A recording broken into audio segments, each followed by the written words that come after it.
Hey Kyle, how about that Deathly Hallows Part 1 episode, huh? Whew, pretty good, right? Am I right? And not to mention that bonus episode, whew, little secret, that's got some clips from episode 13 and episode 15 of Heads Up, so not just episode 14. Crazy, I know, right? But enough about that. Here's the cut of the episode where we talk about Deathly Hallows Part 2. The internet gave us a whole world of exciting new possibilities. So I guess this is a story of how it changed our lives. Maybe it will yours too. It'll be cool. Now that I've gotten on the internet, I'd rather be on my computer than doing just about anything. You'll learn how the net can entertain you and take you to far-off locations and meet new people. So let's get underway. Sally Yates is a fan. I don't know who that is. You love Sally Yates? Sean, Yeah, on she's a Twitter. hero. He's praising. Okay. He's praising. I don't know how. All right, is she an astronaut or something? Sounds like an astronaut name. What he needs to do is, add her name like an @reply so that, we could click on her and see what her Twitter page is, see who she is, but... Well, if she's an I have no astronaut, like I idea. assume, they don't get Twitter in space, so... That's a lie. You get Twitter in space. I've seen astronauts tweet. Yeah, when they get They back, video chat and everything. No. they fucking stop. Yeah, they video chat. You have all the video chat you want in space. It's solar powered. Sean, have you ever heard of a type of internet called DSL, or Direct Satellite Link? They're the closest to those satellites. Well, I know a different acronym for DSL, but I don't. well, I'm not going to teach it to you because it is lewd and crude. Sean, you're going to make me look it up and ruin my internet history. Yeah, I am. Yeah. Well, let's see what else. No, the satellites are up there. Yeah. You said a wrong thing that I have to correct you on. The satellites are up there to bounce the internet back down to the Earth. Oh, yeah, they can only bounce in one direction. Yeah, down to the Earth. We're not giving fucking space aliens goddamn tweets, shooting them out into Sean, the I wish you darkness could- of space. Sean, I wish you could hear how ignorant you sound right now. Well, I never will, and I won't learn. I won't learn from anything I've said here. So your wish has not been granted, and will never be granted. I'm just saying astronauts can tweet from space. It's possible. I think the government's fucking pulling the wool over your eyes, man. They got a bunch of friggin' nerdlingers. They got a bunch of brainiacs. Yeah. Bunch of egg-headed dorks sitting in a room. Yeah. No, what do you think Sally Yates would tweet? Something about space, haha. And then they high five and they go back to their fucking Dungeons and Dragons game. You fucking idiots. Just can't respect anybody who's ever played Dungeons and Dragons. I'm sorry. Listen, clearly everyone at NASA is a nerd, but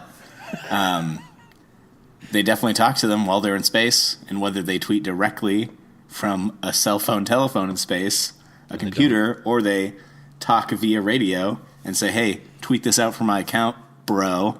That's not tweeting them.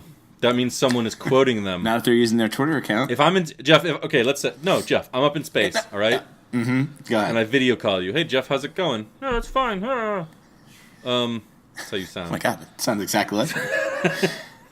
Yeah. You're welcome. Everybody's got a gift, and mine just happens to be impersonations. And you we're talking for a while, and I say just the perfect thing. It's less than 140 characters. It's just perfect. And then you log onto my Twitter account and you type it up and hit enter, or click on tweet, or however you. I don't really use Twitter. I don't know. That's not me tweeting. That's you quoting a thing I said, and then you're putting it in a tweet. Yeah. Totally different things. Astronauts don't tweet from space. No. And you know what? If astronauts do tweet from space, end the space program. I don't think tweets belong in space. Shauna, I hate to say something like this again, but you're being glib, okay? I don't You think think I'm being glib. you think Kim Kardashian West tweets every tweet she's ever had? No. Okay, she's got know a what? social media person. Whoop. Tweet her around. Nope. We are away from Kyle's Twitter, and we are going to look at what Kim Kardashian tweets. We see that terrible headstone for Dobby that they lightly etch some words into, and those words are gone in a month. Salt water spraying on it. Come on. They wanted to do it for real, okay? I bet they could have had a nice headstone if they used a little bit of magic. Any magic whatsoever? Did nobody get Dobby's birthday? They couldn't say from this day to this day.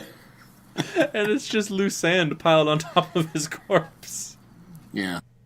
I know we talked about it, but wild dogs. Oh, man.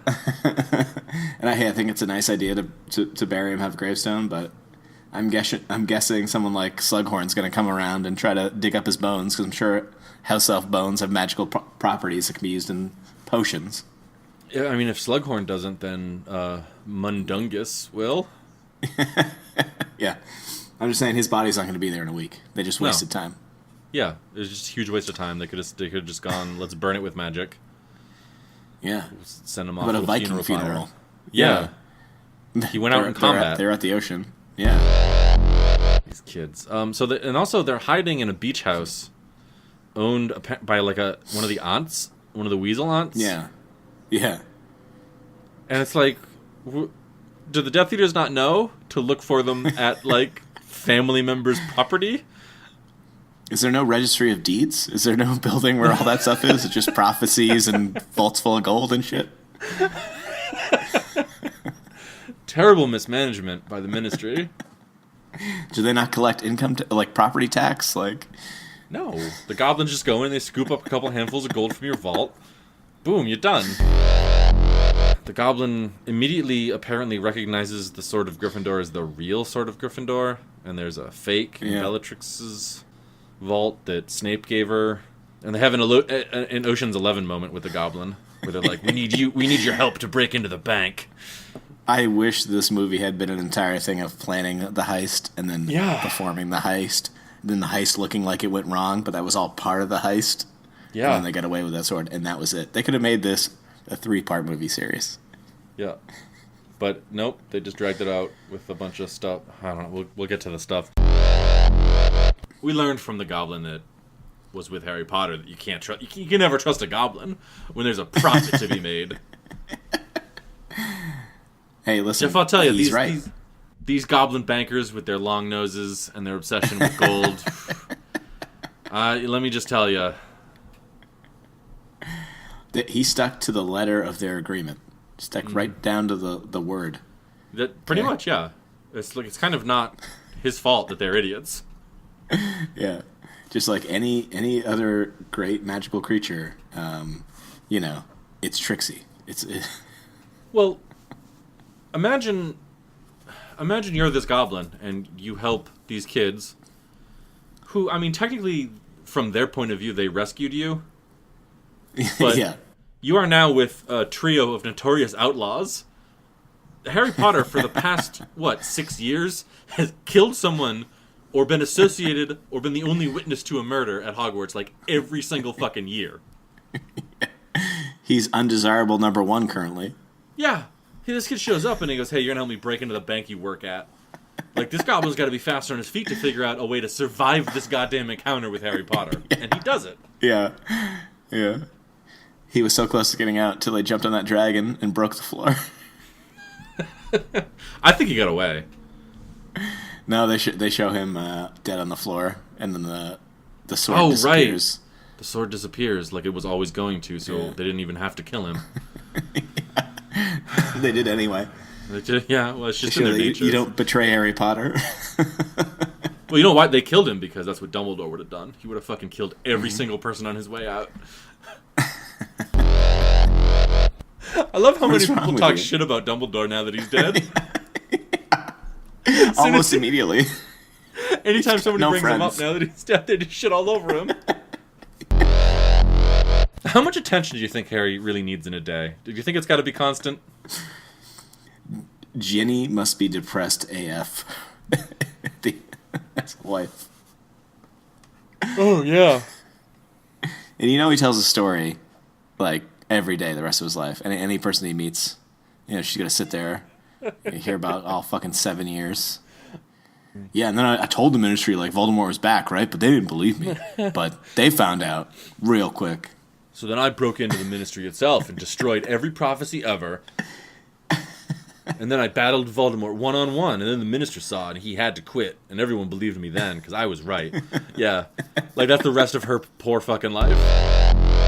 I just wish they had asked Moaning Myrtle where it was. I know, you're big on Moaning Myrtle. What is... There's too many ghost characters, okay? We need a core group of ghost characters. Moaning Myrtle, you can't just introduce her in a couple of movies and ignore her the rest of the time, okay? She's alone, thinking about her own death in that bathroom, scoping doinkers. Well, that's the thing. They upped the doinker ante. They had her scoping out his full doink sitch, right? Yeah. But now there's, like, the majority of the Order of the Phoenix is either been Harry or seen Harry's doink. Or... You're seeing his doink. Maybe I think doink is something you do with a doinker. To doink. Doink is a verb, yeah.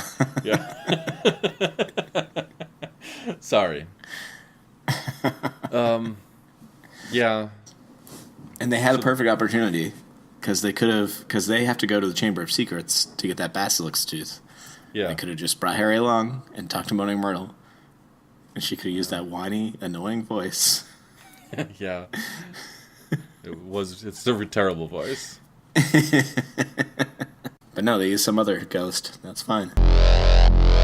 Those are sizable numbers for Dark Lord Voldemort. Well, Sean, if somebody was trying to overthrow our government and they Uh-huh. called themselves Dark Lord something, Yeah. would you be like, all right, you know what? Prove your case. And then be like, I think you got some good ideas. Let's go murder some children at a high school. Well, what I'm imagining is, I mean, first of all, no, I would not. But what I'm imagining is there's a really high incident of, like, just total sociopaths or maybe psychopaths. And I want to be clear, when I say psychopath or sociopath, I'm not using those to... Put down psychopaths. Yeah, be mean to real-world people who are psychopaths or sociopaths. Yeah. I'm just saying. I just want to, people suffer from this condition, Jeff. Yeah. We're just It's not doing it their in good fault. fun. This is all about wizards. But I'm imagining in the wizarding world, like, there's got to be a higher number of sociopaths and psychopaths. One, you can cast a spell to make anybody do whatever you want. You can kill with 2 words. Yeah. You can torture with 1 word. Like, Ron is able to impress Hermione by remembering a thing she said. That is not a healthy relationship. That is not... You remembered a single thing I said? Aww. I mean, from personal experience, once you set that bar low, it's pretty easy. Oh, you got a real Ron and Hermione thing going? Is that what I'm hearing? So Voldemort's like, I need to kill you, Snape, so that the wand obeys me and has no other master. And Snape's like, okay. It's not cool. Yeah. But so Voldemort does, like, the slash spell, and he slashes part of Snape's, like, right at his collarbone down onto his chest, I think. Yeah. But then he orders Nagini, his serpent, to kill Snape. Yeah. Doesn't that mean that the wand would become Nagini's? Well, Nagini's not a wizard, okay? I don't know, man. It was Voldemort who disarmed Snape at that point, okay? Oh, yeah, it does follow. But see, that doesn't match up with the story of the Deathly Hallows that we learned earlier. No, not at all. Right. But it matches up with Harry's shitty excuse later. The wand was actually mine. Through a series of complicated disarms. Yeah. And here's the If thing. you disarm a just think, wizard, you get all his wands. you get all his wands. They change allegiance immediately. Wands are pieces of shit. They're total assholes. Yeah. Here's the thing, though. At that point in the movie, at the end, where he's talking about, and then he disarmed me, and then I disarmed him, and then his wand was mine.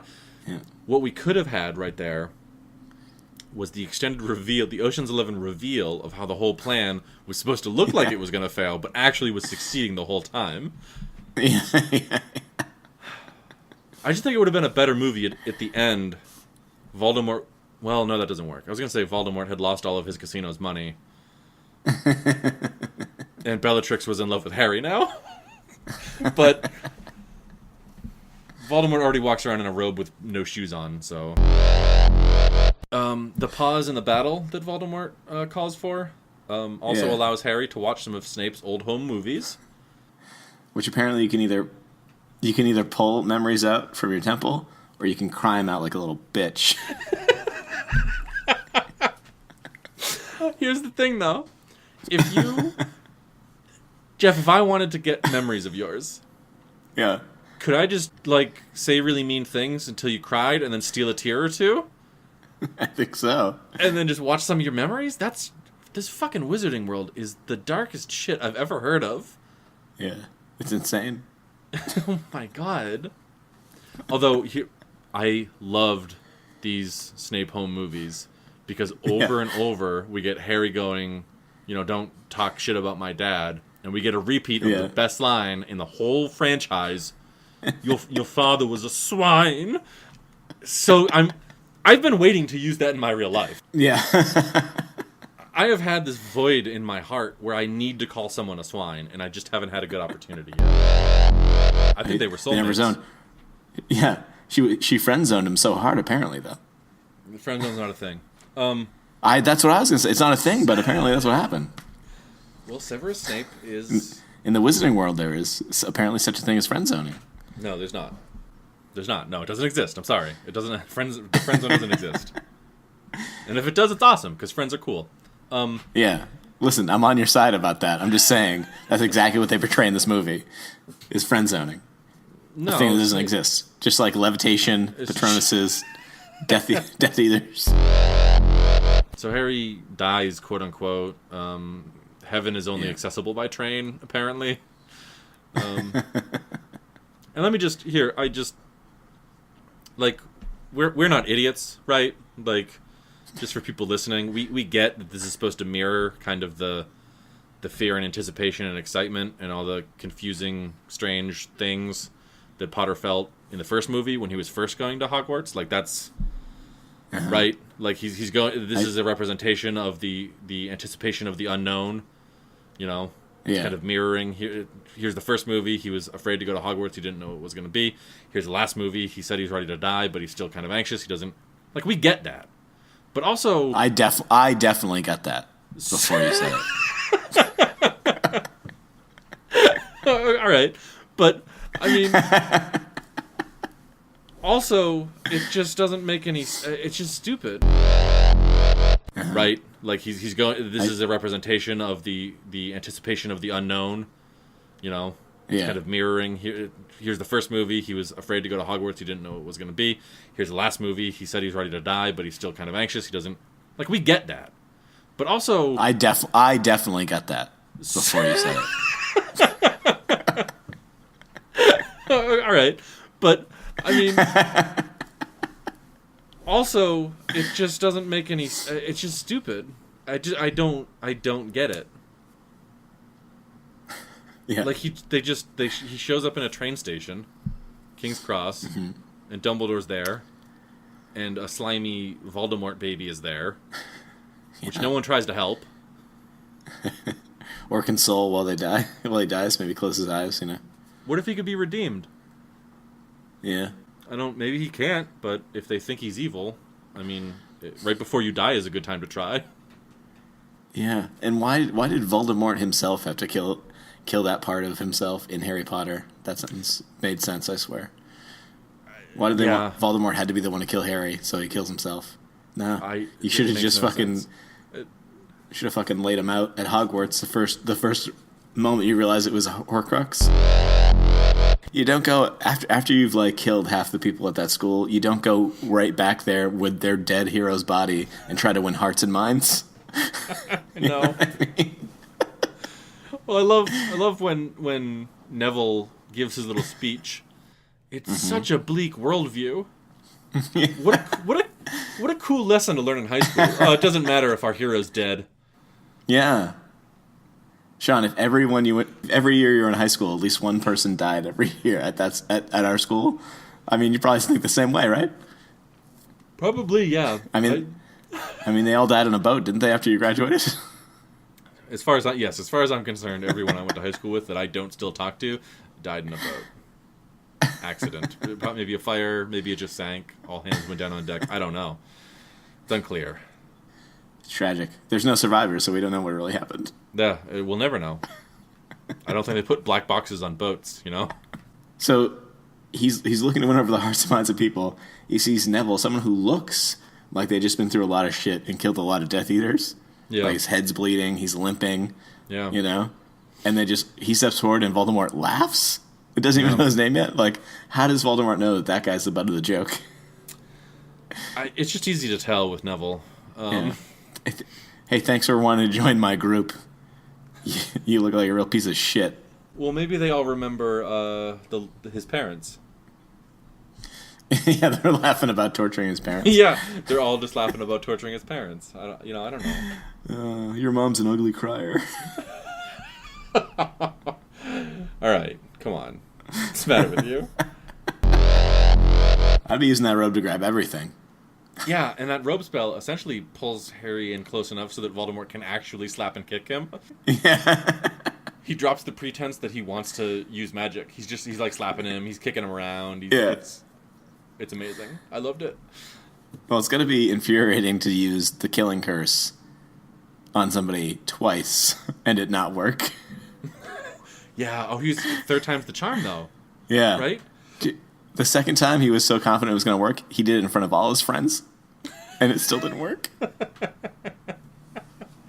Forgot about that. How embarrassing. All his friends were watching. Yeah, that's so embarrassing. So he's trying to strangle the shit out of Harry Potter now. He's going to bring him close. Harry wins by the power of wanting it more, I think. Yeah, he wanted it more, so when the wand got knocked out of his hand, Voldemort was just dead. Was it because he didn't have any of his soul inside of that body? It was the last piece was in Nagini? Well, Nagini, first of all, and... Nagini? Yeah, Neville kills the snake, comes out of nowhere, out of left field. He ambushes the snake. It's not a fair fight at all. No, not even a little bit. And then Harry shoots Voldemort even harder than he did the first time. And I think this is the only time Harry learns anything on his own. I think he learns how to turn people's entire bodies to ash at range. See, before he didn't know how to do that. He had to be touching them with his hands. But now he can do it at a distance of at least 30 feet, maybe 60, you know? So after that, Jeff, we get a scene of them walking back in. Mm-hmm. And who do we see in the middle ground having to clean up this entire mess with a single broom? Filch, yeah. I forgot his name. I just said the janitor. Yeah. Filch. Argus Filch. It sure would be nice if literally any other person knew a cleanup spell, wouldn't it? Yeah. Any other... If the school back together. They had if only Dumbledore had shared one part of that spell with any student. Yeah. Can Filch get a break, though, for like a day? Can't they clean that up tomorrow? You know what I mean? I'm sure they're not going to class. He's a magicless squib. He's a second-class citizen. He's there to serve the wizards. Here's the thing, though. What kind of life is Harry going to have? Like, what job is ever going to provide the kind of satisfaction that killing your sworn blood enemy from birth is ever going to give you? Talk about peaking young. Like, yeah, he's never going to... It's all boring desk stuff from now on. Like... Well, Sean... You know how much gold he has, right? He doesn't have to work. All right. Yeah, well, he didn't have to work in the first place. Remember, they could have just left the Tri-County area with that gold. He could have just moved to France and gone to that girls' school. He could have thought of Ron's needs for once, okay? You see all the butts on those girls? I like it when they walk. The score bar didn't come out until like the 1980s. And I think it was they're totally ripping off. It was made to compete with the Heath bar, but then the Hershey's company, which makes the score bar, later bought the company that owned Heath, and then they just made both of them. Yeah. I thought it was too sweet, both the chocolate and the toffee, way too sweet. Just like somebody had a Nerf gun and the Nerf bullet was made entirely of sugar, and they shot it right into my mouth. I didn't like it. I noticed on the packaging of the score bar, delicious chilled. and I cannot imagine that my teeth could make it through this fucking thing if it was frozen. We're finally done with these Harry Potter movies. I know. We're going to watch something different for next time, and it's going to not be Harry Potter, and I'm so excited. And if we eat another candy that is a solid bar of toffee, I am going to reach through the internet and punch you in the face. These were bad candy bars. How dare you? They're so thick. They are and bad. Coat your teeth. Yeah. I'm picking the next candy. Not right now, but I'm picking it. I'm picking it. You can pick the next 10, man. Go for it. No, I'm not picking the next 10. That's too much of a burden. Don't put that on me.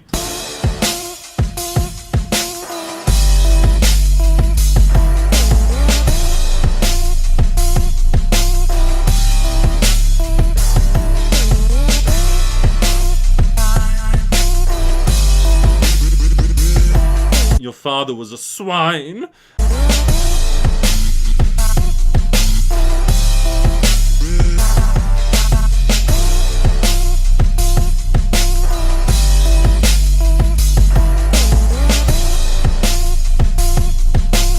Or you can cry him out like a little bitch.